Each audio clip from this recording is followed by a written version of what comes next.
Темір ханымы 2026 байқау болайын отыр. Біздер қатыса алмаймыз. Не Істейміз. не істегенде Нұржігіт былай ақыры әңгіме айтып отыр екенбіз. Сол байқауға қатысатын қатысушы ханымдардан сұхбат алып жіберсек қалай? Табылған ендеше құрметті көрермендер, Темір ханымы 2026 байқауының қатысушыларымен танысып, сұхбаттасып, тілдесіп көрейік. Бізбен бірге болыңыздар. Қайырлы құрметті көрермендер, бүгін біздер Темір ханымы 2026 байқауының қатысушыларымен сұхбаттасып, тілдесетін боламыз. Ендеше бізде алғаш қонағымыз, өзіңіз таныстырып өтсеңіз. Мен Қойшығалиева Алина Әлбекқызы, вокал классынан сабақ беремін. Шұбарқұдық балалар музыка мектебінің атынан келіп отырмын.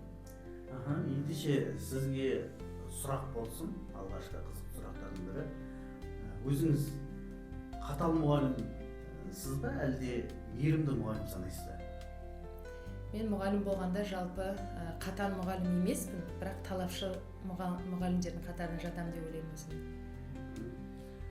Нақты не талап етесіз оқушыларға? Сабаққа дайындығы, біз енді әр баламен жеке-жеке жұмыстанатын болғасын, ең бірінші сахна мәдениеті, баладан деген сосын сөйлеу мәдениеті, баланың деген сосын сабаққа қатысымы, уақытылы келіп, осымен көбіне біздер сахнаның адамы болғандықтан айтамыз ғой, екінші аяқ киім, өзін ұқыпты жүру оқушылардан жалпы талап етілетін сол.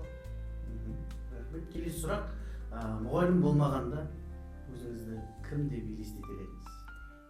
Мен мұғалім болмаған кезде мүмкін осыдан бір 15 жыл бұрын өзімді медбике немесе сол врач саласында, медицина саласын таңдап, сондай мамандықта оқып білім алып шығар едім деп ойлаймын. Менің есімім Жанзада Болатбекқызы, Жансенкереев атындағы жалпы орта білім беретін мектебінің ағылшын тіл пәні мұғалімімін. Сізге сауал, бүгінгі Темір ханым байқауына қатысуға не себеп болды және жеңіске жетіп жатсаңыз, бұл сіз үшін нені білдіреді? Менің Темір ханымы байқауыма қатысуым үлкен тәжірибе және өзімді жаңа қырымнан тану. Жеңіс ол тәж емес, маған сенген адамдардың үмітін ақтау. Тамаша жауап. Және жаңа сізді тану деп жатсыз ғой, осы тұрғыда сіз туралы ешкім білмейтін бір қызықты дерек. Мен кейде өзімен өзім айнаның алдында TEDx форматында өзіме сұхбат сауал қойып, өзіме мотивация беру. Бұл менің ешкім білмейтін қасиет. Саламатсыз, өзіңізді таныстыра өтсеңіз. Саламатсыздар ма? Мен Бекенбаева Нұршат Айбергенқызы, номер 1-ші Шұбарқұдық мектеп гимназиясының ағылшын тілі пәні мұғалімімін. Жалпы мұғалім ретінде сізге сұрақ қойсам, жалпы сабаққа дайындықсыз келген оқушылар болсын, сабаққа келмей қалған оқушылар неше түрлі сылтаулар айтады. Сіз үшін ең креативті болған сылтау қандай сылтаулар? Көп жағдайда балалар сылтау айтады, бірақ менің сабаққа келмей қалған оқушыларға бір ғана айтатын сұрағым, үйде құлып болып қалдың ба деген өзінің тарапынан қойылатын сұрақтар болады. Сіздің бұл жерде жауабыңыз креативті болған сияқты оқушының сылтауына қарағанда. Жалпы келесі сауал, сізді бүгінгі сайыста Темір ханымы ететін қандай қасиет деп ойлайсыз? Өзімнің бойымдағы өнерім және өзіме деген сенімділігім. Жалпы сізге қызықты сұрақ, мұғалім мамандығын қалай таңдадыңыз? Өз еркіңізбен бе, әлде белгілі бір үйдегілердің әсерінен таңдайтындар болады мысалы? Негізгі менің арманым дизайнер болу болды, бірақ та жаңағы енді бар ғой. Сол енді тапсырғаннан кейін 88 балл алдым. Грантқа қай мамандыққа түсем, соған деп түскен мамандығым. Бірақ сонда да қазір мұғалім. Қазіргі таңда, бірінші мен 7 жыл көлемінде тәрбиеші қызметін атқардым. Міне жақын уақыт аралығында әдіскер қызметіне көтерілдім.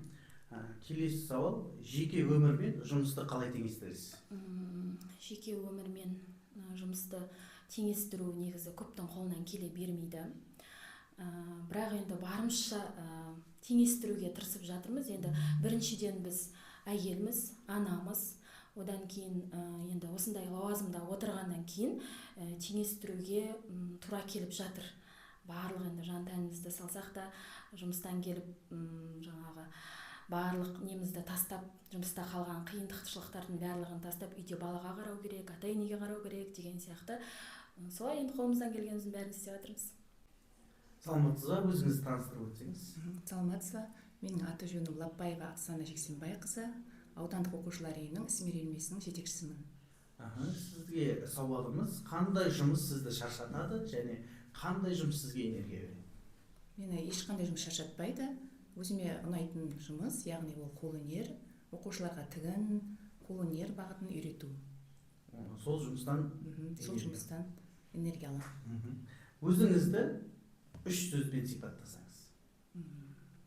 Мейірімді, ақылды, креативті.